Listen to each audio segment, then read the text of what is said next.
Welcome to Cardboard Conjecture. We're a podcast about board games where we have opinions and conclusions formed on the basis of incomplete information.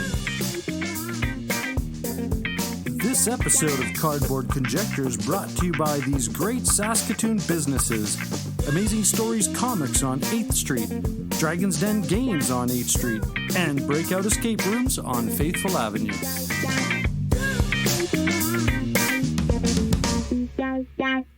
Well, hello there. How's it going, eh? This is Whatcha Been Playing Wednesday, and this is a special weekly episode that's a compilation of all the board games that we've been recently playing.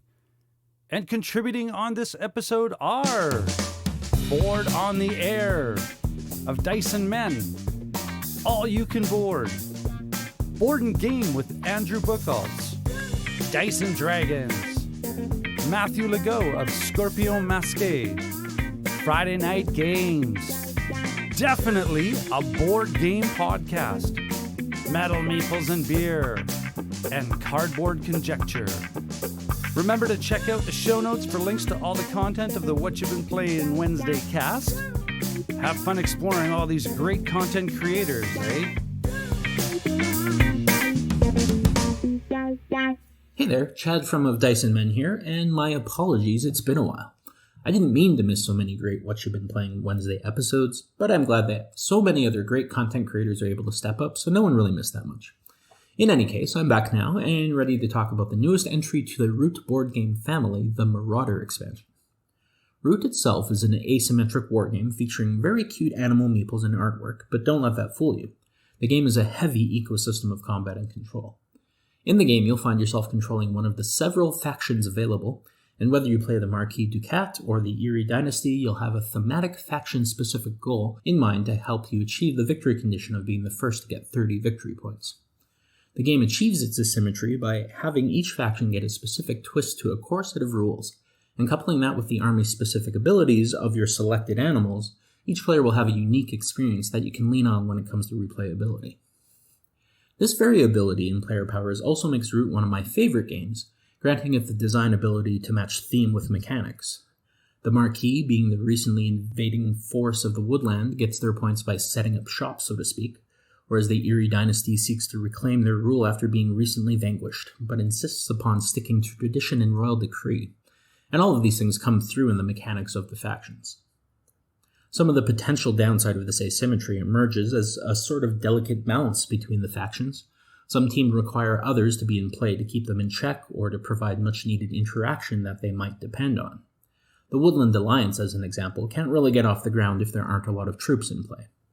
Because of this, Leader Games has released a pretty reliable list of recommended factions that anyone other than the most experimental of gamers should stick to in order to ensure everyone gets an even experience at the table. Recent expansions have added even more replayability past the base game's 4 factions and 2 maps.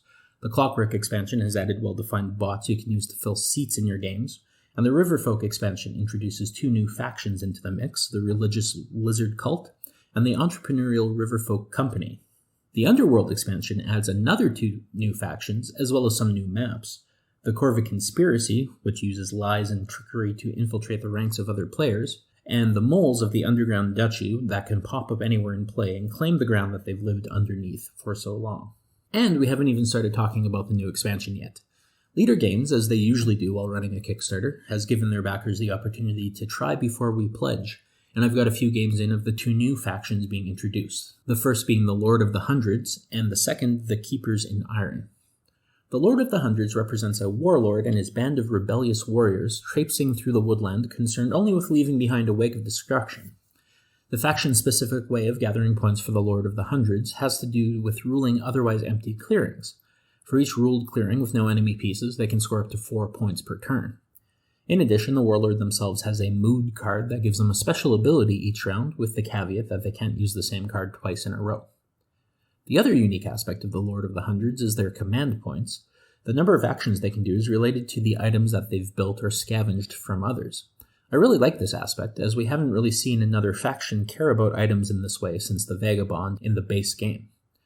The Lord of the Hundreds gets a matching ability to complement their fascination with items. When attacking, they can choose to loot an item from another faction instead of destroying an enemy's pieces. An extra ability of the Warlord allows them to incite a mob at the end of their turn, which, if it lives the round, will automatically raise any enemy buildings and tokens at the start of their next turn, and spread in a random direction. These mobs can get out of control quickly, and keeping them down is key. Mobs can also raise ruins, giving the hidden item to the Lord of the Hundreds, and the Warlord pawn can consume them to even greater effect in battle. The Lord of the Hundreds do have some weak points, however. First off, they need items to get any sort of momentum, and secondly, the Warlord pawn on the map is kind of a central focus of their power. If you can manage to take out the Warlord, not only do you prevent a few more troops from spawning next round, but you can also disable any round-specific power they may have. In addition, their victory point condition generally has them spread out quite thin, so it's easy to reclaim a few clearings and slow them down as long as you manage to stay on top of things. For balance reasons, I'd say that the Lord of the Hundreds needs to be paired with a faction that has a lot of warriors in play. Since they score points for ruling empty clearings, if you pair them against someone like the Woodland Alliance, the Lord is going to start racking up 4 points per turn pretty quickly. They'd likely be a good fit against the Marquis de Cat or Lizard Cult, someone who can get a lot of units out in a short time. The second new faction is the Keepers in Iron. The Keepers in Iron's specific scoring goal for their faction is to reclaim relics, which are randomly seated in the forest of the board during setup. To do so, they need to reveal cards from their hand matching their current ruled clearing in order to pull tokens out of adjacent forests into their control, and then take them to a constructed way station for reclamation. Each claimed relic scores them 2 points and a bonus of some sort. The Keepers do have a few downsides.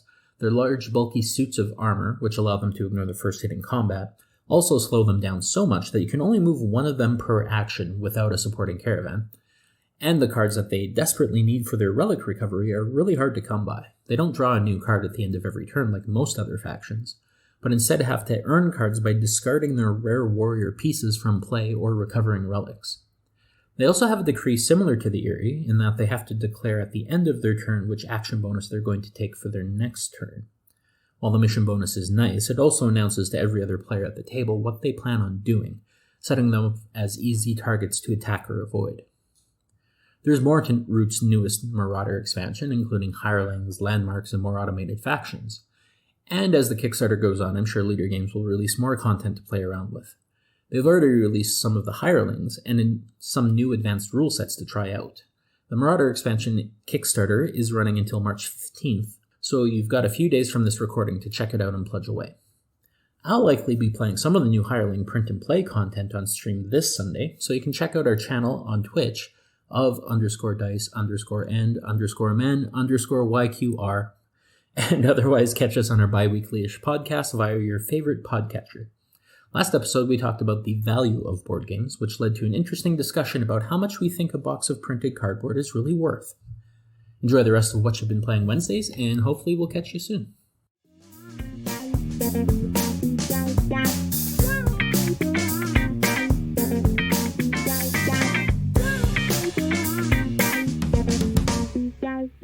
Hi, this is Andrew Bucholtz of BoardandGamedotcom, and I'm here to talk about what I've been playing this week. This week, the game I'm going to focus on is Free Sisters, from Matt Riddle and Ben Pitchback. It's new to Kickstarter this week. Free Sisters is a roll and write game where one player rolls the dice and then everyone takes turns choosing dice and marking things off on their sheet.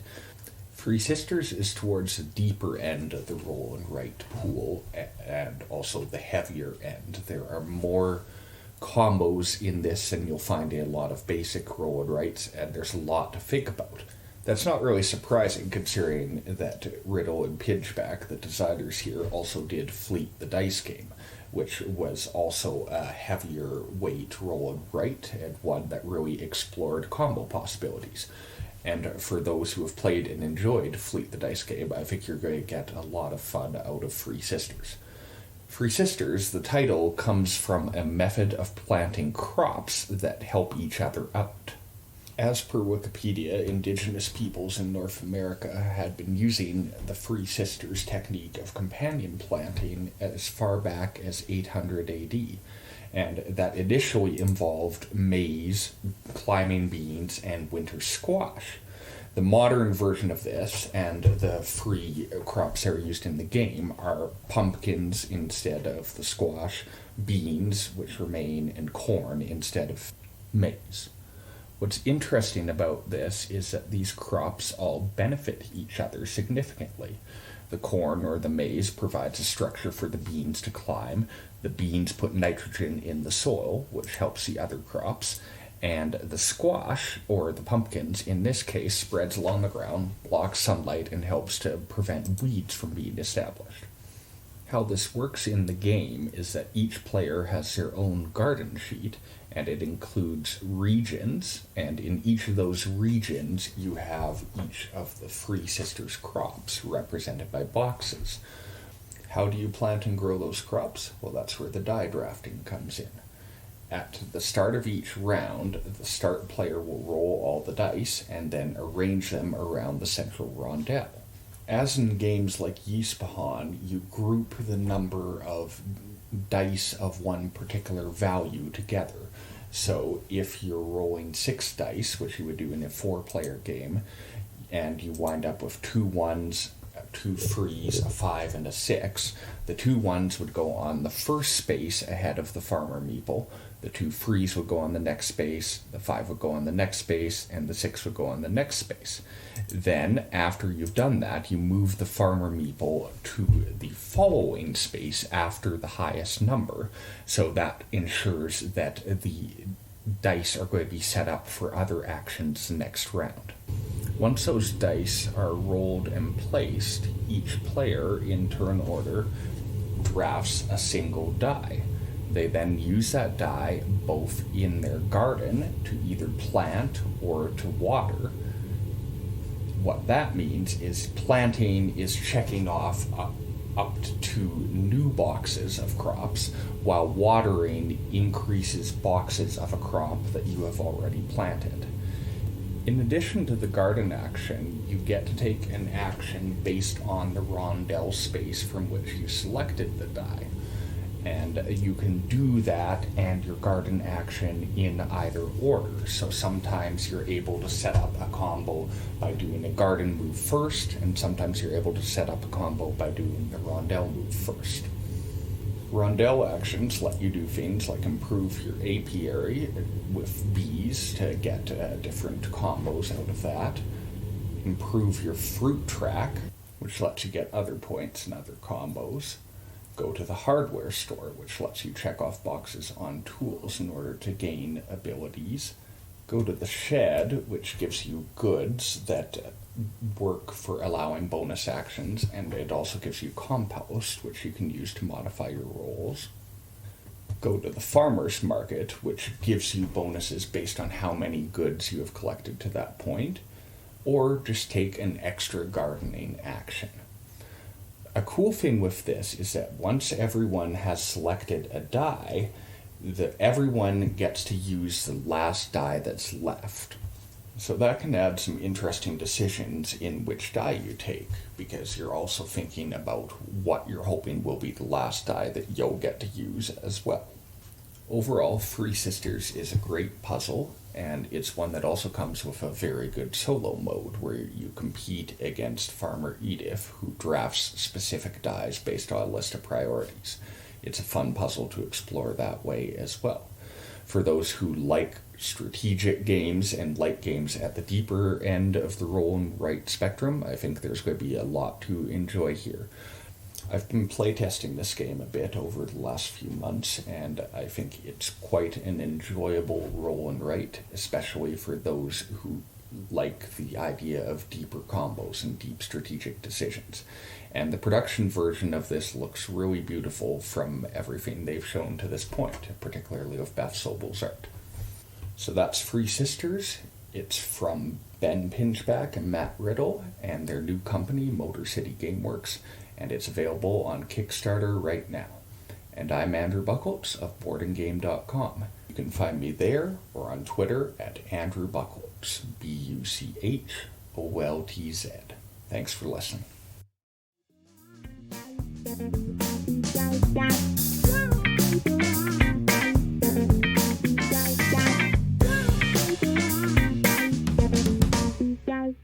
Hey everyone, it's Dylan and Carlo again from All You Can Board, and we're back for another episode of What You've Been Playing Wednesday. We've been playing some really cool games.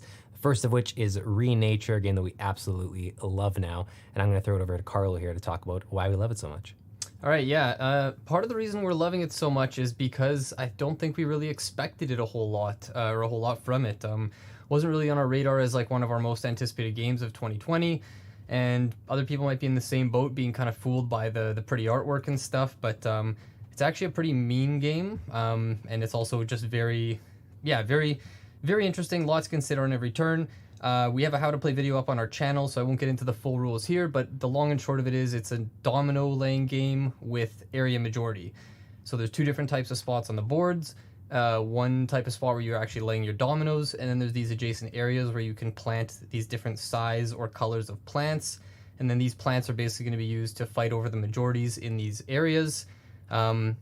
So the game is like, there's some of it seems pretty simple because you're basically just placing a domino and placing a plant.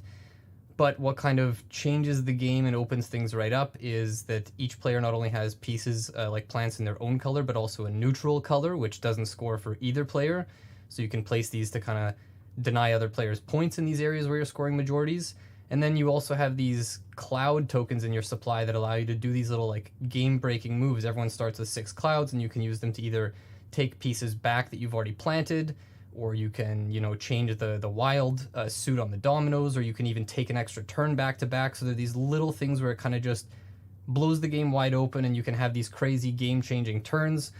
Feels like every game we've played so far, regardless of player count, there's always like one or two like just absolute game-changing moments where you use these clouds and sort of just, it's almost like your little magic meter, and it's like you can use all 6 clouds and make one crazy big move, or you can save them up and do 2 or 3 smaller moves, but it kind of lets you tweak the whole mechanics of the game and kind of just, bend it. I just love how much that opens it up, and how much of an effect that seems to have on who wins or loses the game, is that kind of one big moment and when do you spot it. Yeah, this is the perfect game to lure in a significant other with its gorgeous artwork and then absolutely destroy them with some crazy move.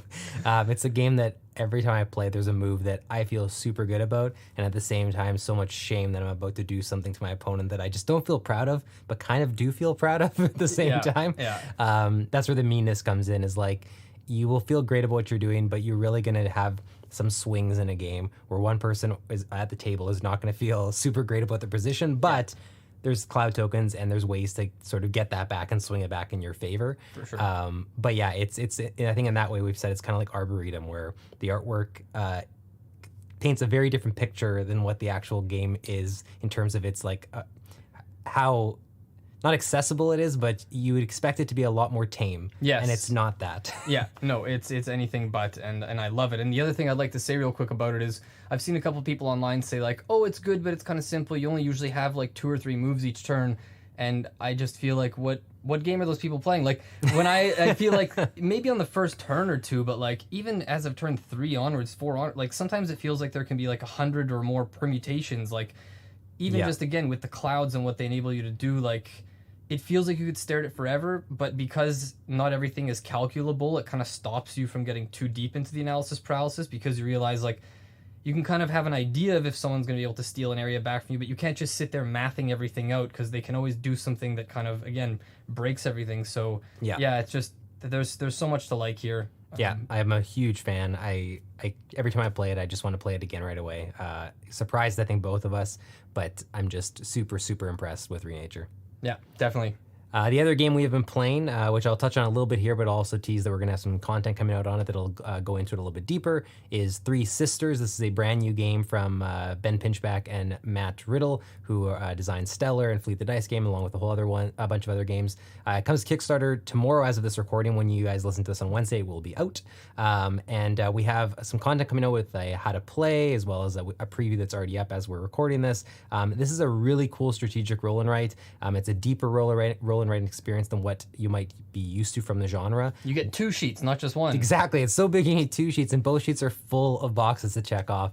Everything you do is going to combo into something else. You're going to feel like you're like becoming a master of a roll and write, and everything you do is going to be like, I just chained 4 things into this. I think it's one of the things that I love so much about the That's So Clever games, is that every time you can do like this chains into this, you feel very good about that. Almost every turn of Three Sisters, especially when you get to the middle of the game, feels like that to the extreme. There's just, It's a deeper roll and write experience. It's a little more complicated. So if you're someone who likes the little more laid back roll and writes, I think that this is something that to be aware of, is you're going to get a little bit of a deeper, more complicated experience. But me personally, I think as a roll and write, that was an awesome change of pace. For sure. I think we both enjoyed it. The theme is really, really good with the gardening and the way that they've tied it in. It all makes sense. I joked on our YouTube channel, one of the comments, the only thing it's missing is the rabbits that eat all the stuff in the garden and ruin the garden for you. Absolutely. But yeah, I don't know if you have anything you want to add. But I was just going to say it the more I think about it, it almost feels a little more, because we're talking about it's heavier, it's strategic, it feels more like a board game that's been put into like a roll and write format, because like even when you look at the sheets, they don't look like other roll and write sheets. All the different sections are like, you know, think of, I mean, I'm not comparing this in weight, but like if you look at these like big like Vital Lacerda games and stuff where it's like this corner of the board is this kind of like thing and it's its own little mini game, and then this corner has this thing. It's kind of like that, right? You've got your garden where you actually plant stuff, then you've got your shed with all your tools, then over here you've got your apiary that can branch out, then you've got your fruit planted. Like it's all in its different spot, but it all works together super well. It's, yeah, anyone out there who's looking, who likes roll and writes and looking for one a bit heavier than what you normally play, definitely check out Three Sisters. yeah, couldn't recommend it enough right now. Or at least check out the Kickstarter and see if it seems like it's for you. Like I said, we'll have a bunch of content up on the channel when you listen to this, so feel free to check that out. Otherwise, that's what we've been playing. Hope you enjoyed this video. Hope you'll check us out on YouTube and allyoucanboard.com. And otherwise, we will see you next time, either next Wednesday or the Wednesday after, when we tell you what else we've been playing. Take care.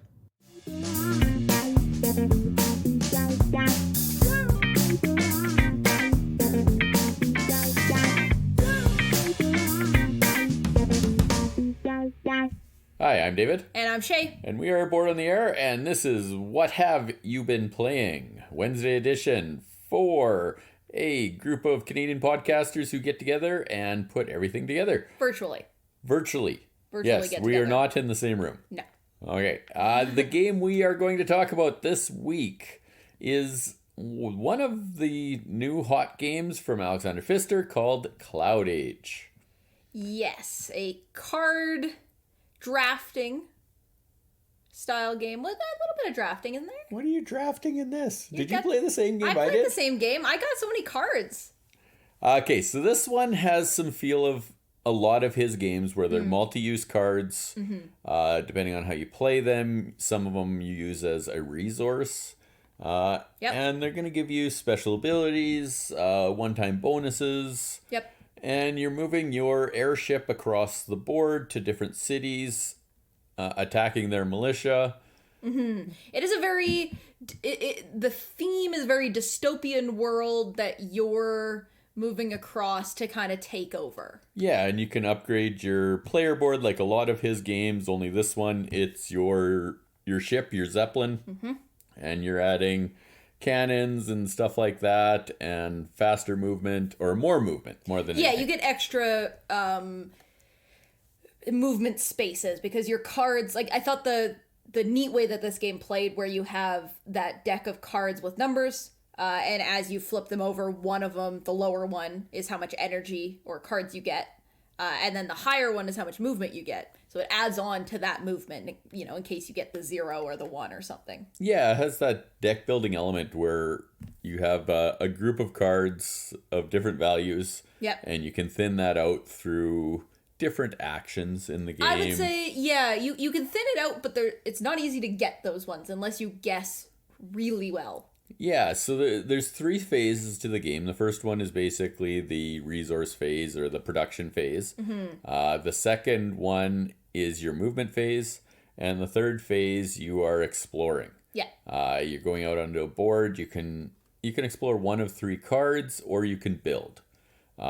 It's got a sort of a race for the galaxy feel to it, where if somebody's taking an action, everybody gets to follow that action, but it's not as powerful as the person who chose it. Everybody gets to choose an action, so everybody gets that extra bonus, and you go from there. The neat part of the exploration is you have these card sleeves with clouds on them. Yeah. Hence Cloud Age. Cloud Age. And you can sort of see around the outside, but you don't know what you're getting for sure until you pick one of 4 things. Yeah, you pick which thing you're gonna go for. Yeah. And then the person who picked first takes the card and shows you what you get. Yeah, you can get water, you can get metal, you can get cards, or energy. Yeah. Those are your 4 main resources in the game. Yeah, and then there's usually 2 bonus actions, or there is always 2 bonus actions on the cards. Yeah. There's the gear, or not a gear, The the wrench that lets you upgrade something on your boat. You Or still have to take a pay for it, resource. or take a resource. So that does the attack or the movement. Yeah. Or you can do the kill card. Yes. And that's where you can take a card from your discard pile, and that's usually in the movement ones, like the numbered cards. Take one of those cards and remove it from the game. Yeah. Really good if you can get your 0 out. I did not get my 0 out. I got my 1 out when I got it. Yeah, I got my 0 out in the first round, and I was like, huh, that was easy. Yeah, but it is really neat. Yeah, and so when you go to a city, you battle the militia, as I mentioned, and you're going to have an attack value, but you can also draw that from that deck of movement cards, and it costs 1 energy to draw the first one, and 2 energy to draw each additional card. Yeah. And the value on those gets added to your Attack points. attack points as well. And right off the bat, you have to do this because you don't have any attack points. Yeah. You can get them through upgrading your boat. They have cannons that you flip Zeppelin? over. Sorry, Zeppelin. Skyboat. Skyboat. Yeah. Yeah. Skyboat. Your Zeppelin, you can flip the tiles over and get more attack points. Or you can get cards that you build that will also give you attack points. Yes. In terms of Pfister games, this is probably the lightest of his that I've played. It's got feels of a lot of his games because of the card play that he likes to put in games. But it was still solid. It was still fun. I really enjoyed this game, honestly. Yeah. Like, I would definitely play it again. Like I didn't like it as much as I like Great Western Trail or Maracaibo because those ones just sing to me. But I thought for a game that I could pull out and play with pretty much anybody, like the teach is very, very simple, I thought. Yep. And yeah, it's a solid game, but it is a step back from the medium weight or solid medium weight that he usually puts out. Yeah. I did really enjoy it, though. Like, I had a lot of fun playing it. I definitely would pick it before Great Western Trail. What's your deal about cows? Listen, you just gotta come listen to our podcast, and we'll talk about Great Western Trail. But I also am interested, you said it had a campaign version, right? Like Maracaibo. Yeah, like Maracaibo, it has a story-based campaign. I'm curious to see that too, because it's going to open up more things to the game. We just played the first scenario in this one. Yeah, so there's going to be new powers, new, possibly new resources, we'll see. I don't think there's any new resources. No, I thought there was something else. No, it's different victory points that we could get. More victory points, more cards, and more upgrades for your ship. Yeah. Okay, I'm David. And I'm Shea. We are Board on the Air. You can find us on CFCR every Thursday night at 6 o'clock and all of your favorite podcasting sites. Thanks for listening. Have a good night.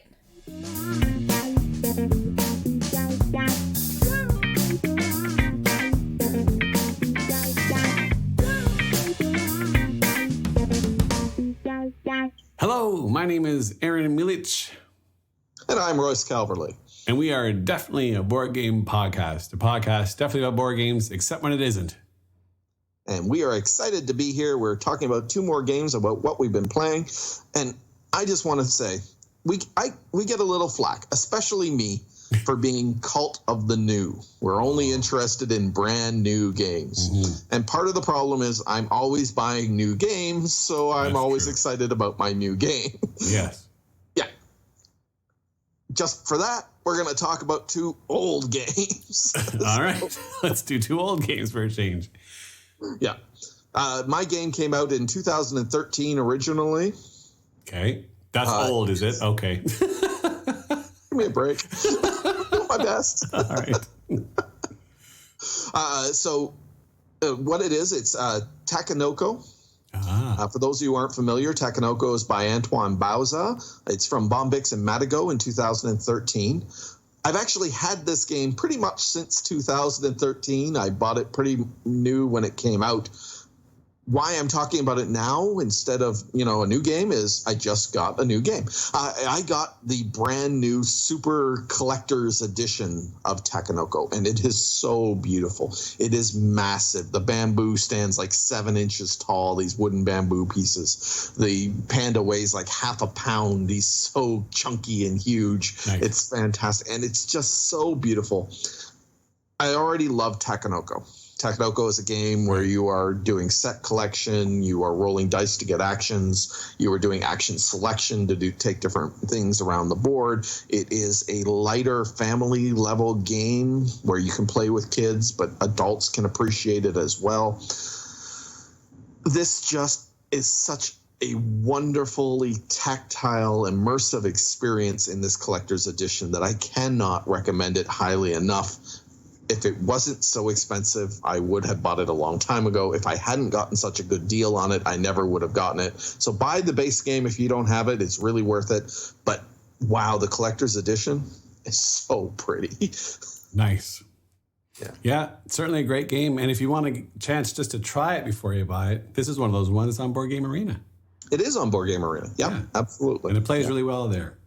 It does. It's actually a nice implementation. Yeah.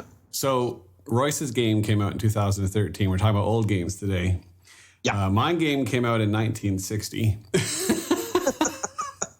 by Parker Brothers. You really have to show me up every time, don't you? Apparently 1964, to be more accurate, by Parker Brothers. This is one of those games, like when you go to Value Village, you always see board games there, and it's always the same things. Certain different variations of Trivial Pursuit and about 20 copies of Taboo. But seen it. So many seen and seen it. Yeah, seen it. But if you can find a copy of this game, it usually runs you $3 or $4. It holds up really well. And it's basically like playing Wheel of Fortune with other people around the board, except you get to choose what the word's going to be. The game is called Probe. Horrible name. I guess it wasn't a big joke back then like it is now, thanks to South Park. But all it is basically you have a little board in front of you and you lay down letters to play a word. You also have blanks you can throw in there too to try and throw off your opponent. You can put them at the beginning or the end of the word. And there are cards that you draw, like some of them are take a normal turn, take an additional turn, deduct 10 points, add 25 points. And you get to guess a letter from anyone's word, one letter at a time, from anyone around the table. And as you start exposing their letters, you get those points. So if you make your word really long, people are going to get a lot of points off your word. If you make a really short word, they're going to get less points, but it might be easier to guess. So basically, you're all kind of going around the table and guessing each other's words.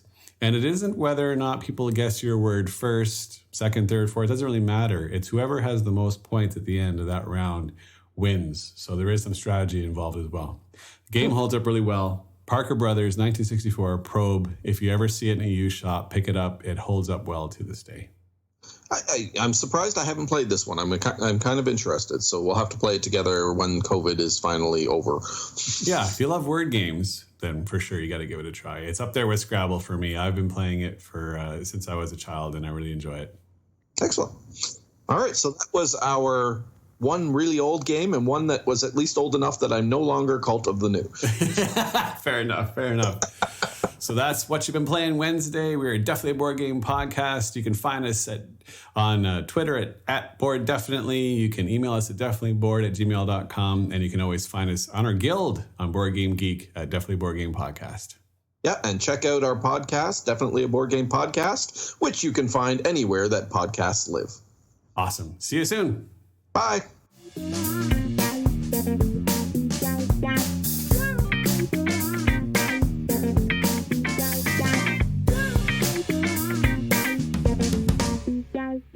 Hi everyone, Mathew here from Montreal-based board game publisher Scorpion Masqué.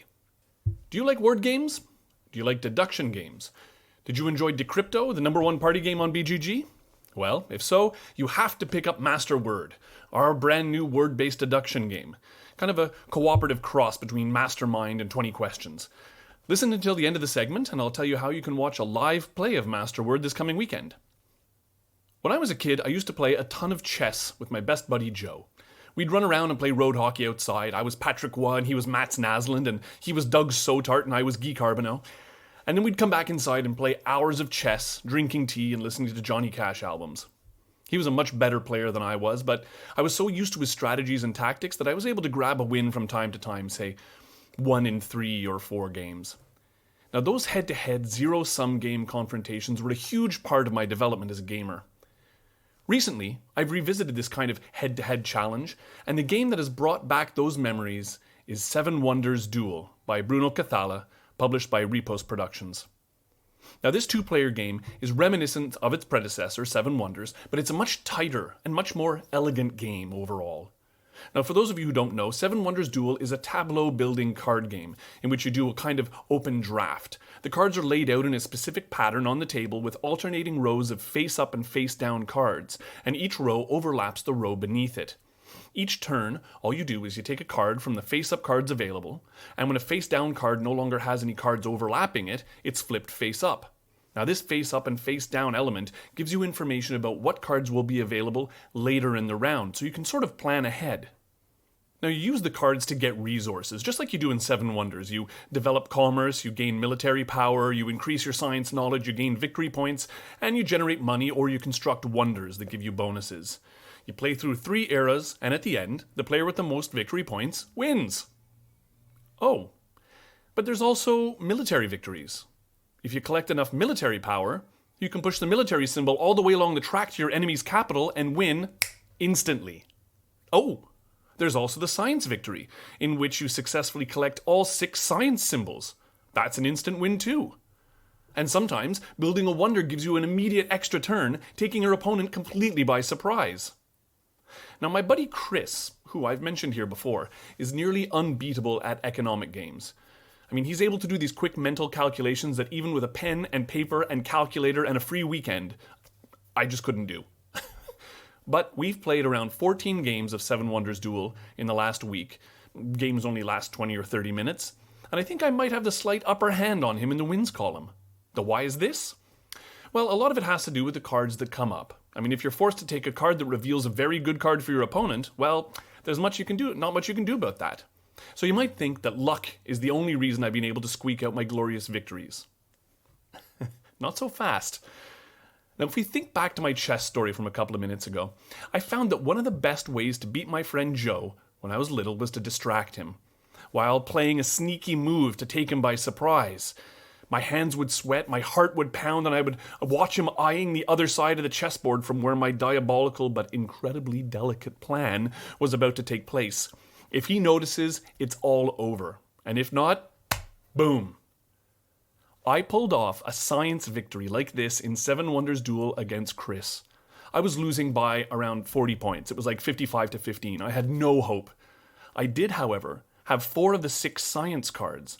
And on my final 2 turns, I was able to grab a 5th and construct a wonder to give me the Law Progress token that grants a wild science for the astonishing victory. We couldn't believe it. We were both flabbergasted.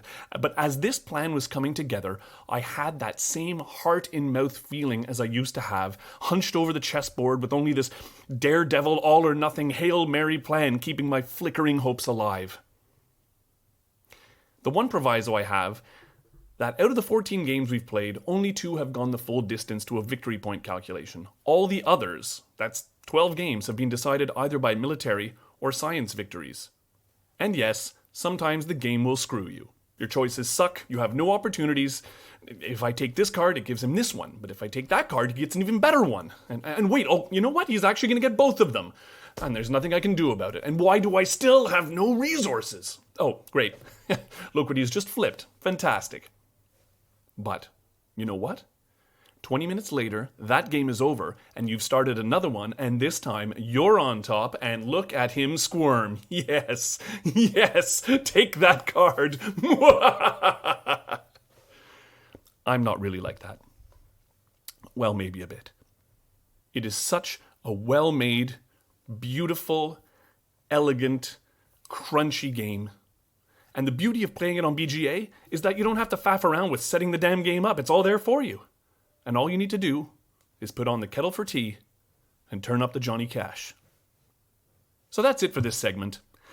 I'm Mathew Legault from Masqué, and if you would like to join me for a live play of Masterword, I will be at the Virtual Games Summit this Saturday, March 13th at 1 p.m. Eastern Standard Time. You can find info about this event at thegranitegamesummit.com or on their Facebook page. Come and join us. It'll be a great laugh. Take care, and I'll catch you all next time.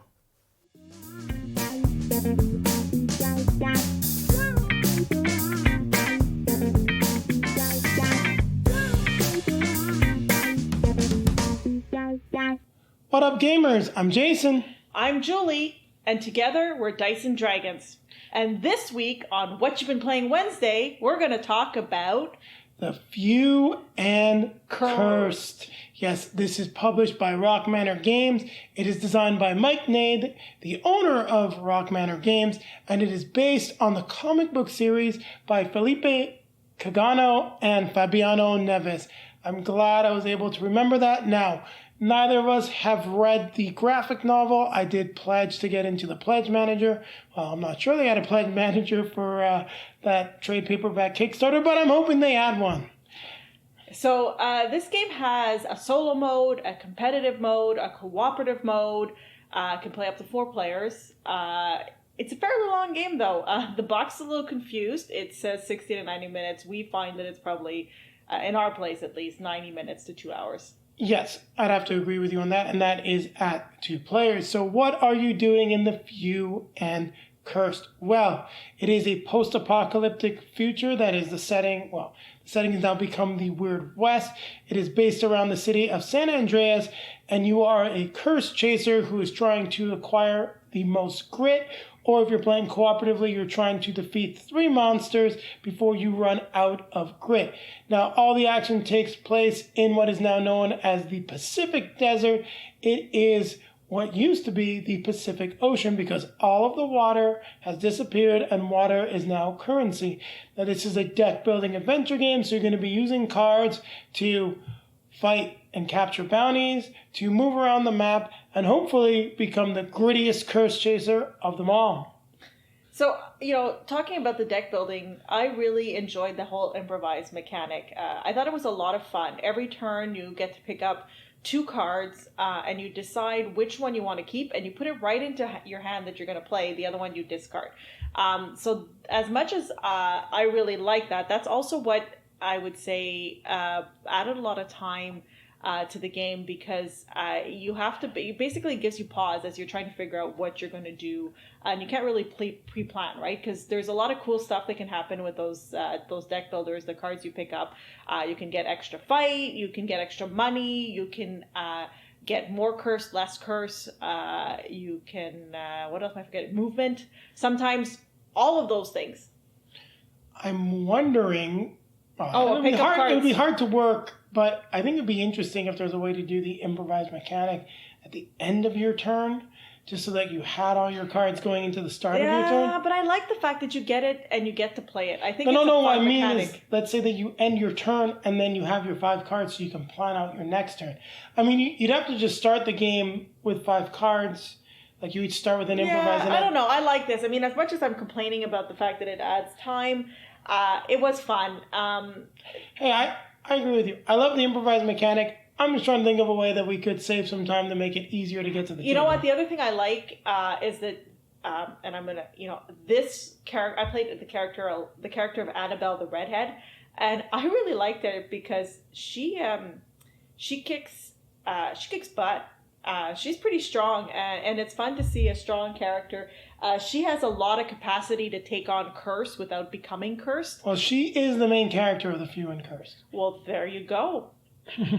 So she was a lot of fun to play. I also really enjoyed the minis. I like the fact that there are minis on this big board.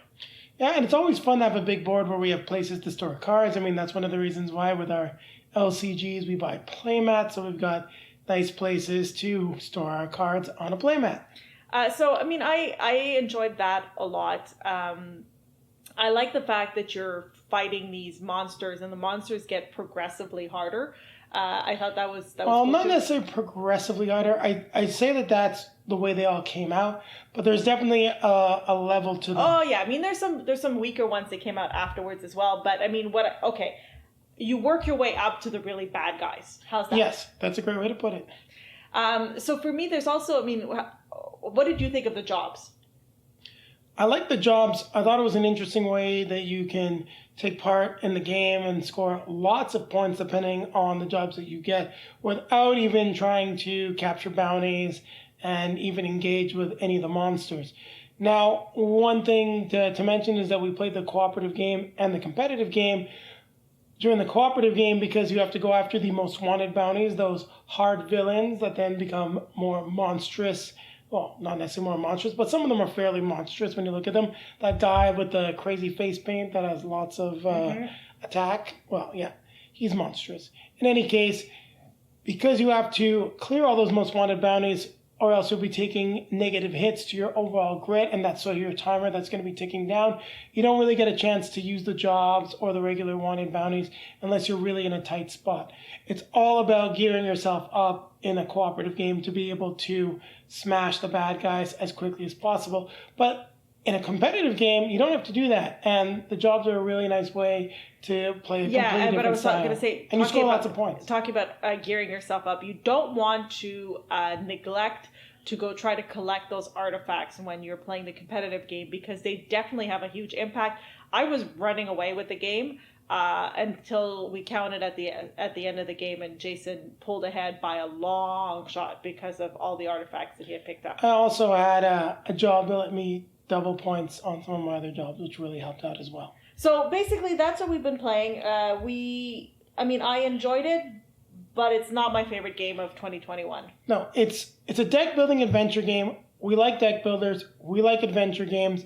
We're not the biggest Western fans. We do like the Weird West because there's a supernatural element. So this is definitely a fun game to play. It's just that if we're going to play a deck builder, I think we've played a few others that we prefer currently. Also, if we play an adventure game, we've got Runebound, which hasn't seen the table for a long time. And if we're really going to sit down and play a really long game, I think that's just going to be the one. It'll take the cake over this. Maybe if there was a way to play it faster, or if we play it more times and we can slim it down, it'll see the table more often. So our review of this, if you want more details, will be coming out later this week. If you want to check it out on our YouTube channel, on Dice at Dice and Dragons, or you can find us on Instagram or Facebook at Dice and Dragons, and Twitter at Dice and Dragon, just to be different. Yes, just to be different. And don't forget, keep playing games.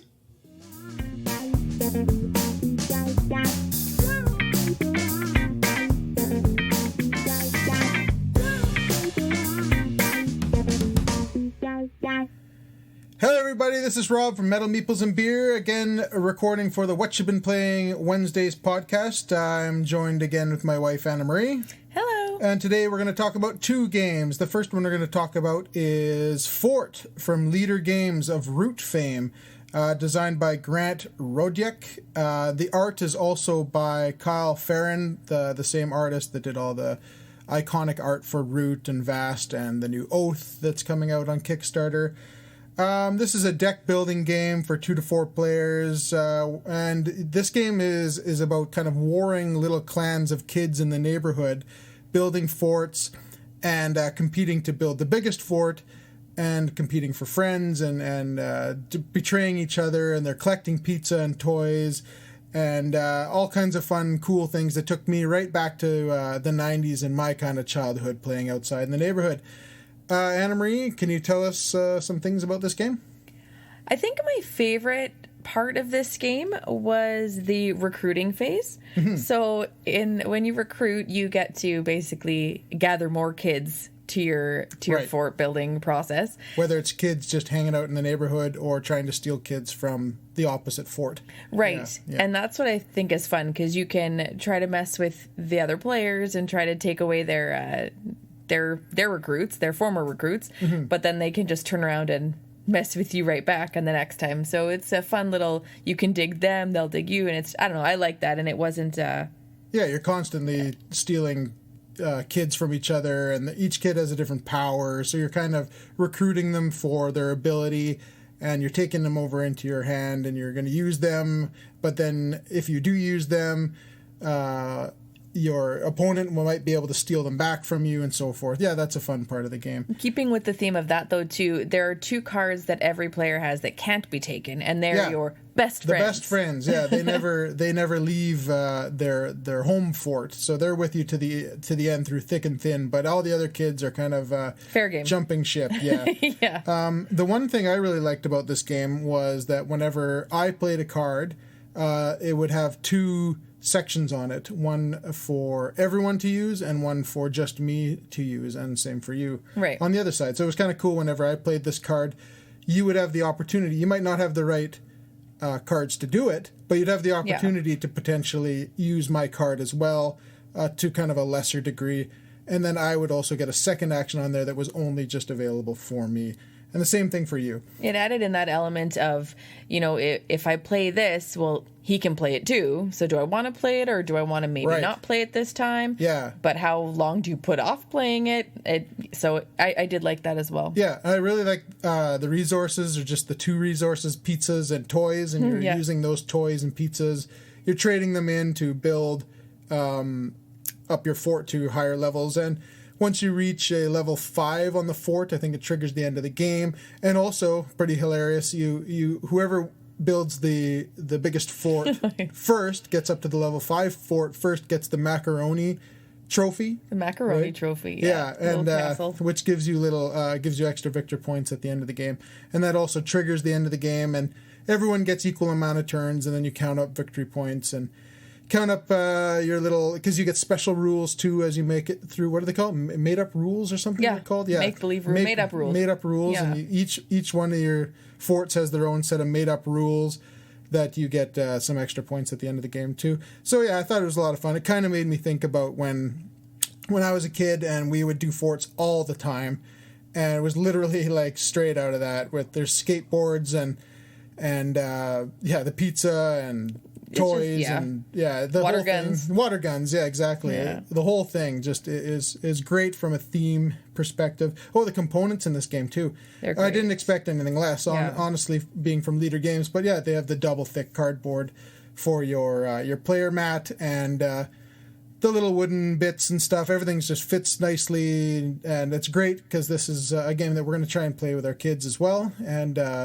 keeping the little bits on their player board in the double thick cardboard will help a lot, especially with our little guys, because he knocks things over all the time and stuff.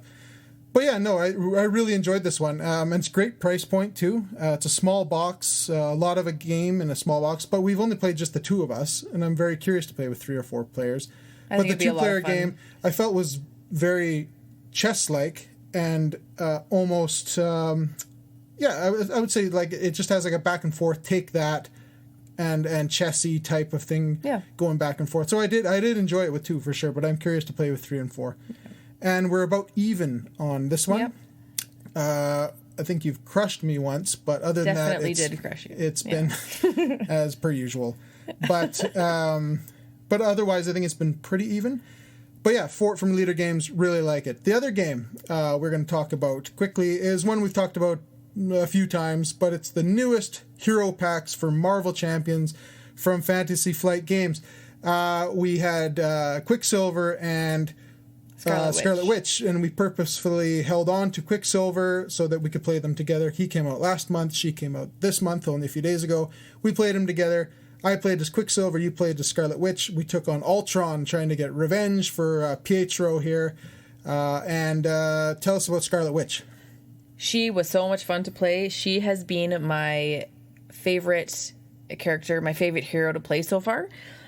Usually I find that I'm taking so much time trying to figure out what card to play out of my deck because or out of my hand, because it costs so much, and every card I'm going to get rid of it's painful for me, and it takes me a long time, as you can attest to. Yes. But I found with this one, with Scarlet Witch, it didn't take me long at all to choose what I wanted to play. Yeah. She had low card costs, and then she had 0 card costs that would pay for high card costs. The flip side of that is that when you would play those, you'd have to like burn cards from the encounter deck, so it made that go more quickly and can kind of amped up Yeah. that part of the game.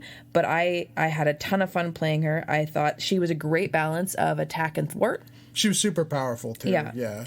She was great. She was just fun. She was a fun character to play for sure. Yeah, and just quickly here, Quicksilver was really fun too. He was able to become ready over and over and over again, which is kind of pretty thematic and cool, where I was able to ready him like 3 or 4 times in a single turn and smash against Ultron, and we actually came down to the wire. We beat Ultron, so we got revenge for Pietro. Yeah. But no, yeah. These games, these hero packs just keep getting better and better. We're looking forward to the next set, which I believe is all to do with the Guardians of the Galaxy, which are some of our favorite characters. So yeah, we're already out of time here. You can catch us on Twitter, Metal Meeples and Beer, YouTube for the videos and such. And yeah, this is Rob and Anna Marie. We will see you again next week. Cheers. See ya.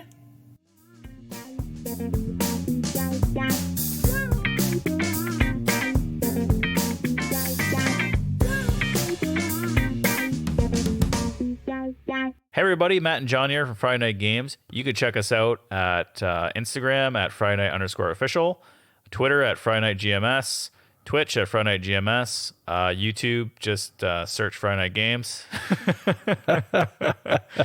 And we're really happy to be on the show today. Cardboard Conundrum. Isn't that what it's called? What you been playing Wednesdays? Oh, right. I'm just playing off a joke from last episode. Yeah. So John, what do we play tonight? We just got off a stream. You know what? The stream was a little bit different tonight. So a little while ago, I was trying to look at ways that we could be a little bit more interesting on our live stream. Like, we've been playing board games for like a few months now, and every week we're trying to learn a new board game and play and interact with everyone on the channel. So I thought I would challenge you to do something a little bit different. So I thought maybe we could paint miniatures on the live stream, since I've never done it before. And I assumed you never did it before, but you painted Gundam models like 20 years ago.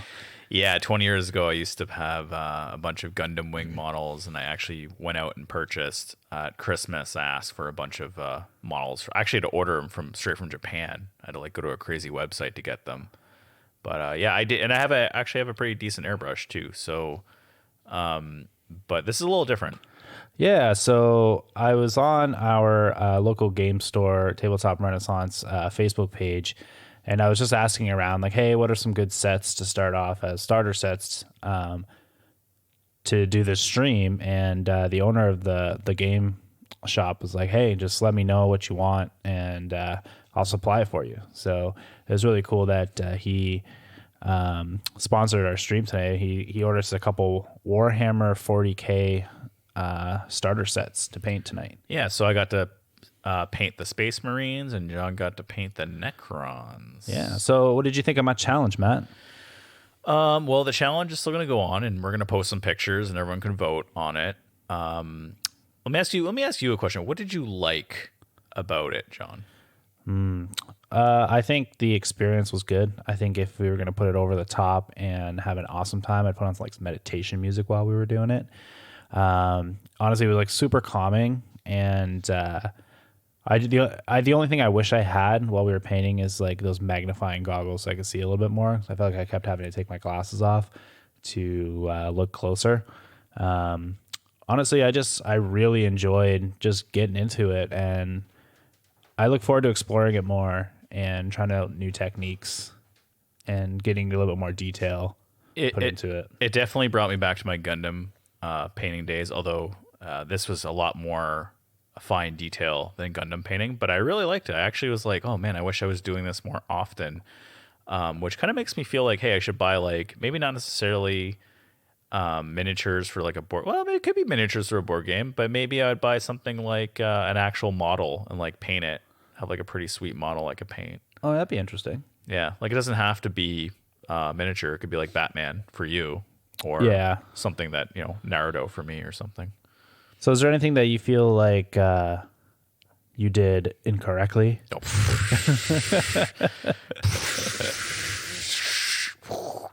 Everything. Matt's literally on fire. Yeah, everything, man. I am not very artistic, and painting is a fine skill. Like, you have to have very careful hands. And I felt like I was always just like, I'd be like, oh yeah, check this out, and I just painted the whole arm. And it wasn't just like, I painted a little bit up the arm. It was like, I'm painting the left arm, and then I moved over and I started painting the whole right arm. And I'm like, oh no, I'm such a clumsy painter. Yeah, with mine, it was hard because I had putting the miniature together. These ones were just like snapped together pieces. One of my arms never actually snapped into place, so it was really hard. I was trying not to paint that piece hard so that it wouldn't just like fall right out. Oh, I had a casualty too. Yeah. One arm is just completely broken. And so I was trying really hard not to knock that arm out, which I did a good job of not knocking it out. But that was hard, like, just because he's holding a gun with his like little fingers. It was hard to not paint on the gun. And then when I went to paint the gun, it was hard to not paint on the fingers. My own fingers, yeah. My guitar playing days aren't kind to my hands. My hands hurt a lot. I got to exercise my fingers, so it was hard to like hold on to something for that long, and the brush for that long. And we only did it for an hour and a half, but it's definitely something you got to get used to. Yeah. What didn't you like about it? Honestly, there's not much. I mean, I don't like that I liked it so much. Because it's another thing to invest your money into. Yeah. So I've got the most expensive hobbies. So yes, I play music. Yeah. I draw. Drawing's not expensive though. Have you bought art supplies before? No. They're expensive. And I read comic books, and I play board games. Comic books are, yeah. Right? I mean, I don't know. Like, I feel like you compare that to our friends who have been buying like $4,000 computers to play Cyberpunk 2027 or whatever. I think we're in a better boat. Yeah, but I'm very impulsive. So you want to play so that now too. I want to buy a bunch of miniatures and paint them. So, yeah. But maybe you should just paint the ones you got. You only painted one of 3, right? So yeah, the other ones are broken though. Well, there's something called model glue. I know this from my yeah. Gundam days, and you could glue the arm back on. It's not a big deal. Actually infuses the arm back on. It's pretty sweet. Nice. Cool. I mean, yeah, we didn't really play much this week either. I don't think, right? We played Ascension actually on Friday, and then I've been learning Viscounts of the West Kingdom, but I didn't play it, and I played a little bit of Excavation Earth. So we actually did play a bunch of stuff, but I rather talk about paying miniatures tonight anyway. Yeah, cool. Yeah, so we are Matt and John for Friday Night Games, and I had an awesome time doing this challenge with you, Matt. So thank you for indulging my idea. Yeah, so make sure you look for pictures and a video coming out on this stuff too. Yeah. So you can find our video on our YouTube channel. Just search Friday Night Games on YouTube. You can check us out on Instagram, Friday Night Games _official. Twitch, Friday Night GMS, Twitter, Friday Night GMS, and our delicious website, FridayNight.Games. Thanks, everybody. Thank you.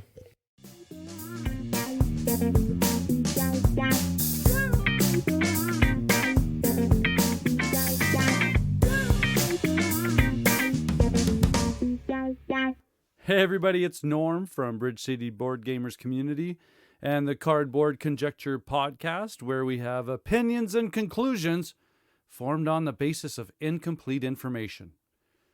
Please check out our episodes if you have a chance, but I'm going to take an opportunity here like I always do, or always like to do, and I'm going to read from our Facebook community, the thread, What You've Been Playing Wednesday, that we have on there.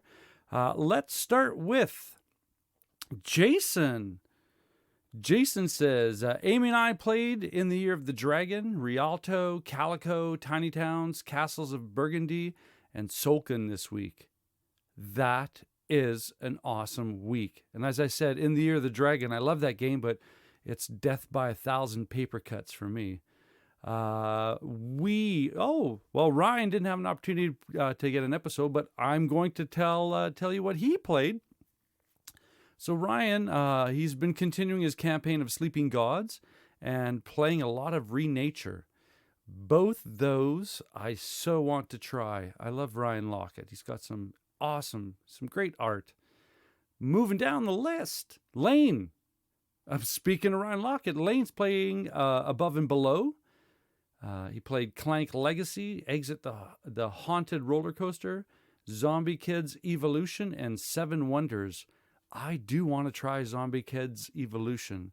That's a Scorpio Masqué title. So yeah, and I think it's on the top of the kids list, I believe. It's Conjecture. Hey, that's such an easy way out. Ash, Seven Wonders Duel, and Quicks Deluxe. I love Quicks. I've never had an opportunity to play Seven Wonders Duel. Mathew spoke about it on this episode, so I'm going to try it out. I'm so going to try it out. Marianne, I believe, if I'm looking at the picture from this distance, my aged eyes show me that. I think it's Automobile. Yeah. Yes. I've heard cool things about that. I think that's one of the, it's a bag builder, and sometimes you the parts come out in tires, and so, yeah, curious. Mike almost finished Jaws of the Lion now. Needed a little break, so we started working on the first expansion for Harry Potter Hogwarts Battle. And since I've been tracking plays again, Jaws of the Lion is now my third most played game at 19. I am jealous. Jaws of the Lion, for those who don't know, is Gloomhaven Intro, the prequel. Yeah. Of course, it's Gloomhaven. It's awesome by nature, right? Jeff, Cubitos, The Crew, and Honey Buzz played this week. Yeah, The Crew. That's that cooperative trick-taking game. I have a copy. It's this isolation. It's getting to me. Hans, again, terraforming Mars. You'd think he's had that Mars would be terraformed by now. Darwin's Journey, Marvel Splendor, Cloud Age, Oracle of Delphi, Rococo Deluxe. All smashing titles. Yes. I'm not going to make fun of Splendor. Okay, moving on. Travis, Lords of Waterdeep. Yeah. Monopoly Deal. No comment. No, I'm joking. Codenames, Dixit, Imperial Struggle, Twilight Struggle, and tried out Concordia for the first time. Yay! He thought Concordia was decent. It was a 3-player game, and I think I would definitely be more chaotic and fun with more people. Yes, it is. It is. And if you could scale it and have a tighter board, and that way you're on top of each other immediately. That might be why it didn't click with you, because I have this feeling you like to get in bumping elbows and pushing people with shoulders. So yeah, absolutely. Next time, smaller board or more people. Eli, Paladins of the West Kingdom, and Tapestry. Paladins. That is such an awesome game. If you like your deep Euro worker placement stuff, because man, you have to play it solo, because if you don't, it's going to take 10 hours with 3 people, because there's a lot of potential AP traps all over. David, Concept, Galaxy Trucker, New York Slice, Galaxy Trucker. That is a fun game. That's a crazy game. Anything with a timer, that just shoots my anxiety through the roof. It's so awesome. Tim, Azul, Warhammer Underworlds, Age of Sigmar, Soulbound, London, Carcassonne, Dominion, Splendor. Yeah, awesome titles. I can't comment on the Warhammer content, because that's off my that's way off my comfort zone. Kimberly played My City. I hear so many people playing that one, and that wraps up that list. That was an awesome contribution from the community, and again, I'm waves of jealousy and pride at the same time going on. So yeah, you know what? That wraps up the episode. That takes us to our close here, and I'm going to thank you so much for taking the time to listen to all of these incredible content contributors from across Canada. And like I always say, take care out there. Keep your stick on the ice, eh?